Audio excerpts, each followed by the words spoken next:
Hello, everyone. This is Ed Brenegar. Hope you're doing well. This is the Eddie Network Podcast, and this is a third in a series of special episodes that I have produced for my time on the road. And I'm in the midst of a 3.5 week road trip out west that is ending my 4 month sabbatical. And in doing so, I've reflected upon time and reality during these 4 months at a pretty deep level. And I've said some of this already, and my concern is that been a bit too analytic and too abstract for most people who watch. But that is for that reason I have been led to begin to write a novel that will address these issues of time and simulation.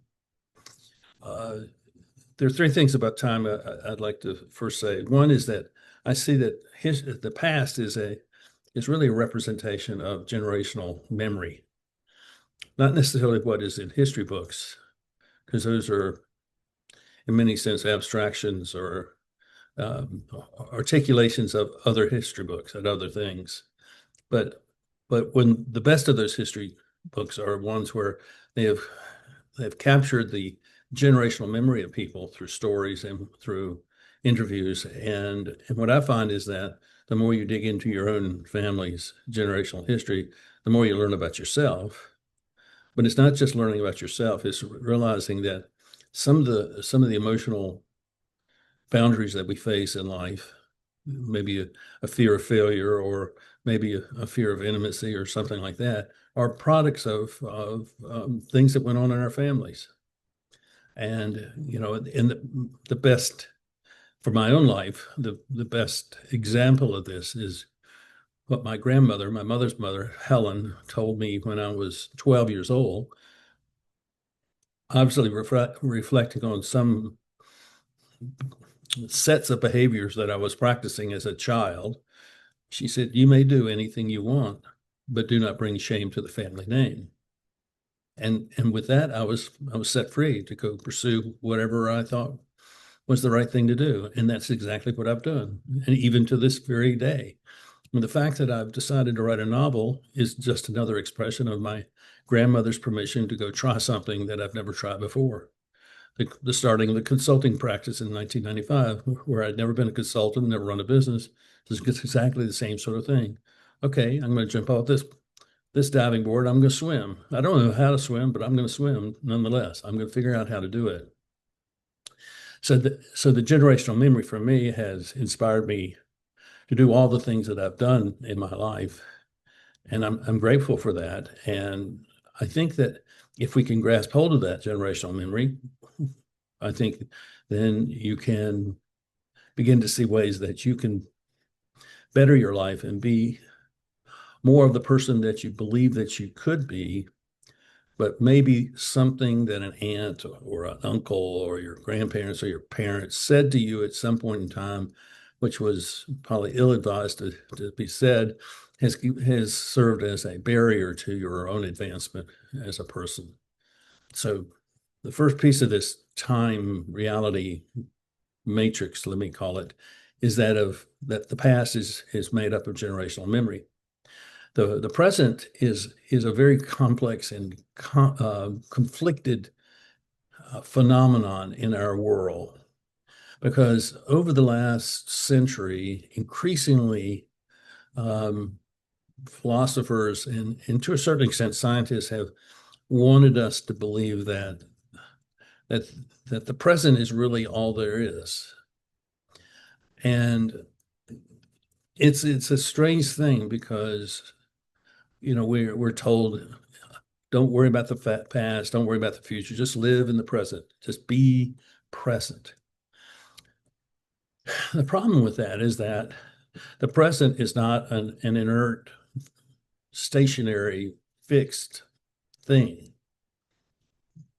It is the junction of that generational memory with what follows into the future.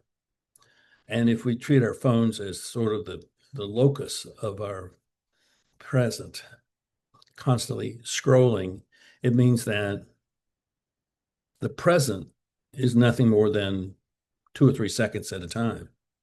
And the last thing we saw before we're seeing the thing, that's in the past now. And the thing that we're about to see, that's in the future. And that's how conflated the notion of time has become in our world. So I've come to talk about the present as the eternal present, meaning everything is kind of wrapped up in the present moment, but the present moment doesn't exist. And that causes us to have a sense of alienation. It causes a sense of frustration, of doubt, of, well, what am I doing? Where do I fit in? How do I connect with something that's real, something that's substantial, something that I can take with me into this next thing, which is the future. So I think this notion of the eternal present is a really it's an idea that I think can help you if you see that you're kind of trapped in the sense that there's nothing more than this moment. Then you're going to have a hard time finding where to go. You're going to have a hard time finding how to deal with change. Because if there's anything you can say about time, it is that it's change. It is motion, it is movement, it is change, it is transition. It is never the same. You know, it's just that we at the same time want things to be stable and steady. And I find that quite a bit in my have found that quite a bit in my consulting work where we would identify a problem, design a solution to it, and then nothing was ever done. Because what I came to realize was that once people know where they sit, where they're positioned in time, even if it's not the optimum, it's not the best, they're willing to accept that because it gives them a sense of stability and a sense of certainty. But the problem is that that state never does remain as it is. It's constantly in change. And the challenge for us is, so what do we do if the world is constantly changing and we're also imprisoned in the eternal present? And I think it requires us to become courageous, and it requires us to become very um, uh, intuitive about the world that we exist in, and intuitive about the world that we grew up in.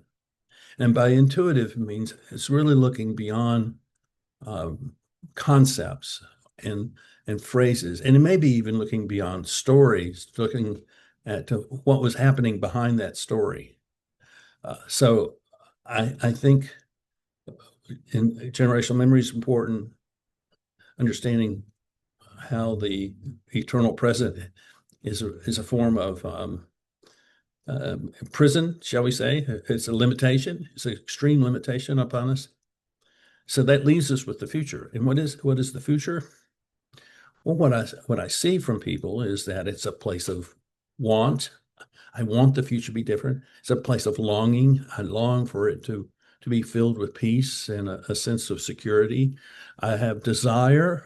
I have a desire to have a relationship where we are mutually connected together and we love and we respect and we trust one another. I mean, these are all projections of, in a real sense, of our emotional life being projected into the future in sort of a hope against hope. I hope this will happen, but I don't know how to make it happen.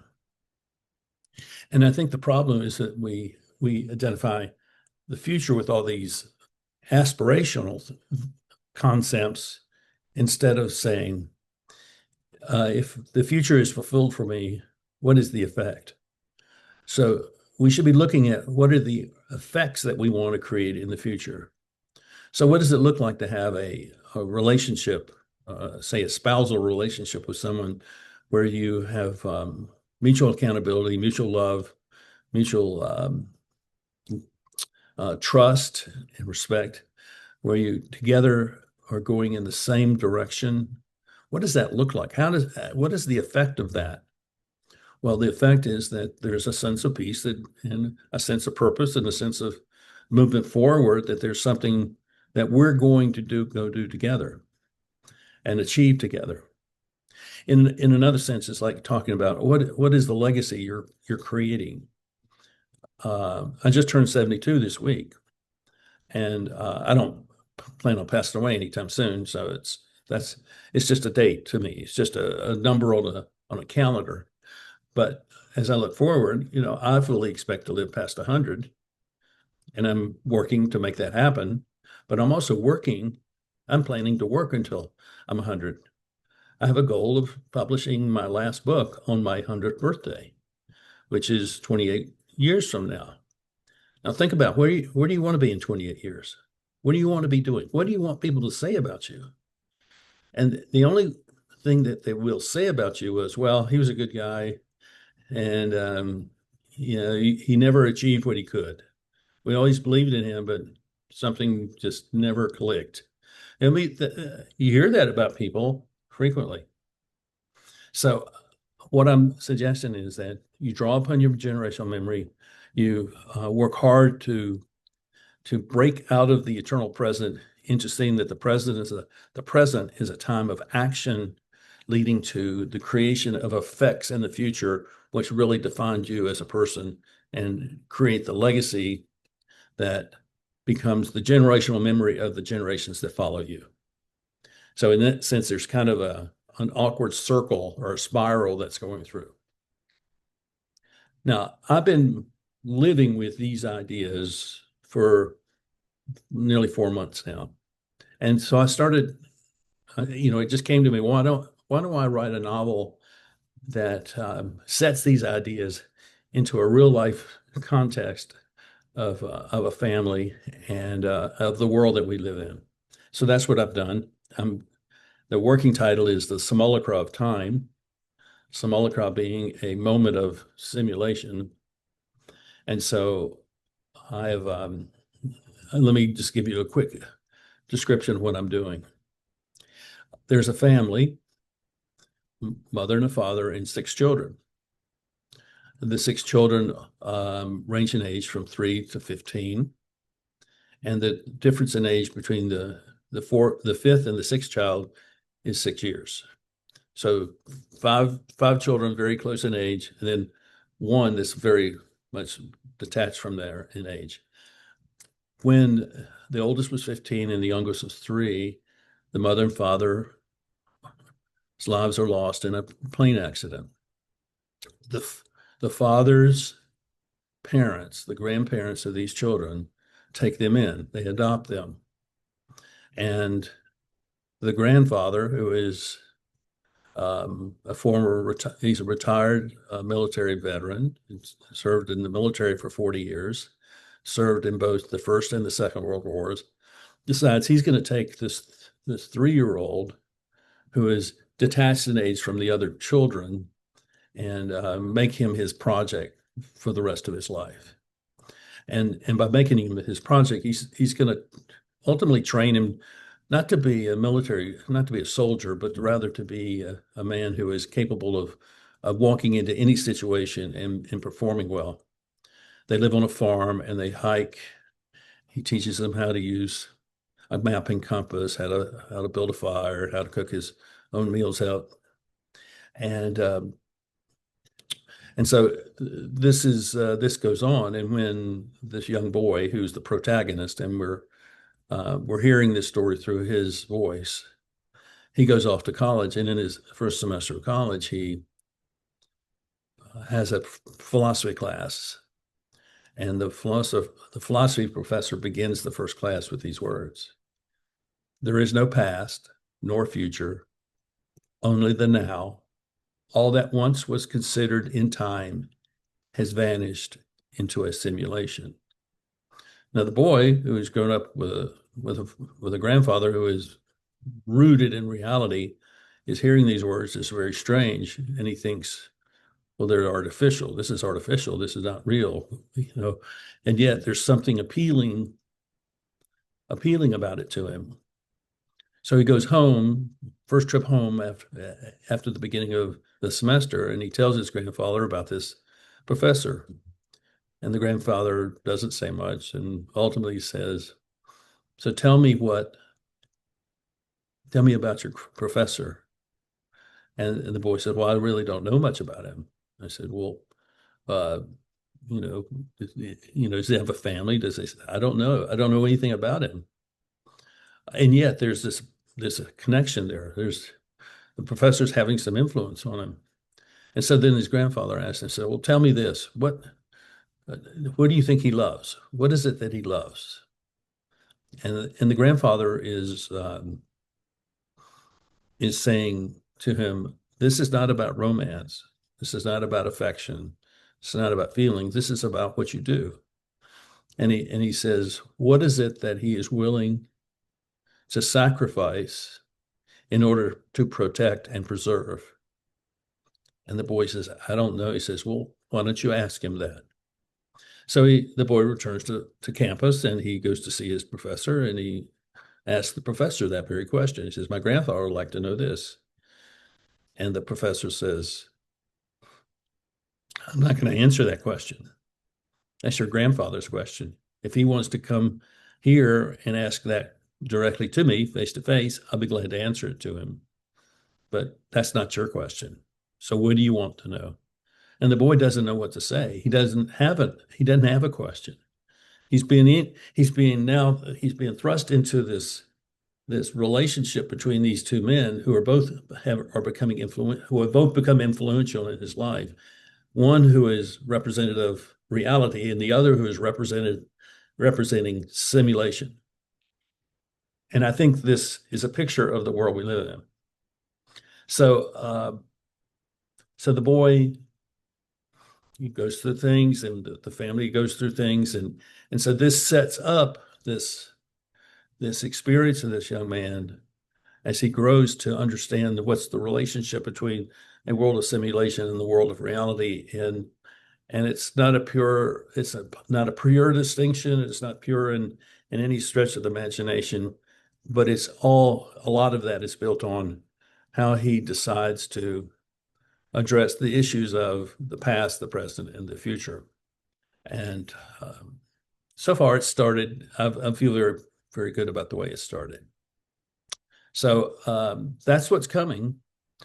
And once I get enough chapters in, I may set up a site for people to join me in the experience of writing this book. And I know, 200 years ago, they were like William Makepeace Thackeray wrote Vanity Fair, and he wrote it in a serialized version, so a chapter a week. And he responded in writing the next chapter to the critics and to the comments that the public gave to the chapter that he had previously written. I don't know if I'm going to go that far, but I thought that the idea of doing that, where there's a way of bringing conversation into the mix of writing a book, would be worthwhile to attempt. So that's what has been. This has become the product of these 4 months of sabbatical, and I look forward to how this book ends up. And I have no clue where it goes. I've written drafts of three chapters so far, and I'm pleased with what I've got. But will anybody want to read it? And that's the rub.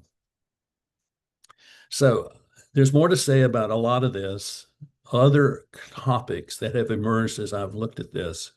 And many of this is returning me back to the book I wrote that was published in 2018, Circle of Impact. And then some of the short books I wrote during the first year of COVID. I am convinced that, and this is the last thing I'll say to you today, I'm convinced that the structure of organizations and the structure of society is the source of most of the problems that we face today. And the inability for us to see that And therefore, the inability to change structures has meant that we have been become imprisoned in the eternal present, because that's what structures want, is something that's uh, certain and firm and unchanging. And that's what I see as the eternal present. And that we're trapped in that until we decide that no longer am I going to abide by a world where I feel alienated and there's really nothing for me to accomplish, because the past is always right there, already there. And the past has no meaning, according to this professor that I've created. So I thank you for watching. Please hit the like button. Uh, Subscribe, please, so that you make sure you get all of this. I have probably 8 or 10 essays that I'm working on that will begin to appear in the 1st of July. And I want to make sure that you engage with me in some of this, because I appreciate very much your comments and your questions, and I take them seriously. So I thank you, and I will see you next time here on the Eddie Network podcast. Bye-bye.